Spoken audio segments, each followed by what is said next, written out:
David Spears. David Spears from the ABC. Angus, thank you for your speech. I was going to ask you about nuclear policy, but I think I need to clear up migration. You've said a 25% reduction in the net overseas migration intake is the Coalition's policy. Peter Dutton has said he'd reduce it from 260 to 160,000 next year. That's more than 25%. Yeah, but that's over. I'm talking about over the 4 years, David. So look, the position here is this. Well, Peter's already given you, as you know, the permanent migration numbers and the overall numbers over the next couple of years. Over the coming years, there'll be, a term of government, there'll be 25% reduction. So that's the plan. If our policies, of course, were implemented tomorrow, or if they'd been indeed implemented when Labor came to power, we'd have seen many more houses freed up and a much better balance between housing and migration. But that's the balance that we're seeking to achieve, and that's where the 100,000 houses, will. Okay, just to be clear though, on net overseas migration, is it a 25% reduction next year or not? No, I said over the full term of government. Over 3 years, over 3. A 25% reduction. Okay, and that was a settled Coalition position? No, I've already said that, David. I've already said that. By the way, I'm delighted to get your question. I thought you'd asked me enough questions last Sunday, but it's good to see you back at the microphone. Charles Croucher. Thank you, Mr. Taylor. I'll ask about nuclear then. This week, David Littleproud was asked, would there be a nuclear power plant in the Northern Territory? His response was the Northern Territory's role will be gas, gas and more gas. Mm-hmm. Since we're ruling places in and out, can you tell me, will there be a nuclear power plant in New South Wales?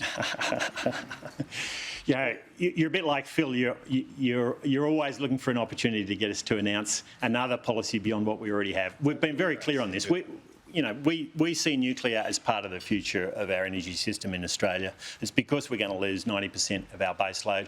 Gas obviously has to play an important role in the meantime.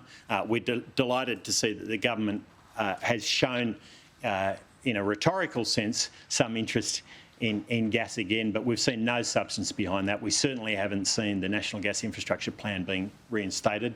That will play a role for some time, for many years, but longer term, nuclear, which is zero emissions technology, of course, we think can play an important role in providing that baseload power.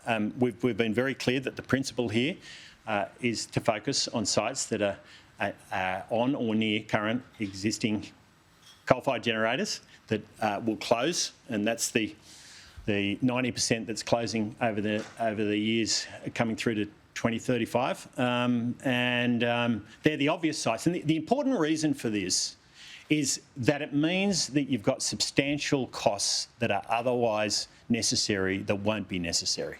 I mean, the Labor plan right now is to wrap this country in transmission lines. And those of us who live in regional Australia understand the impact of that.